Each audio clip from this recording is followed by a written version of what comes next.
কাবাব করব, আলুর কাবাব করব। এটা সয়াবিনটা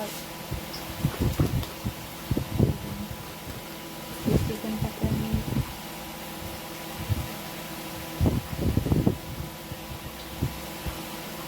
এটা শুকনোই কড়াইতে দেব। এটাও তাই, দেখো কী করে দিচ্ছি। হয়ে গেছে আলুর কাবাব, আলু চিকেন কাবাব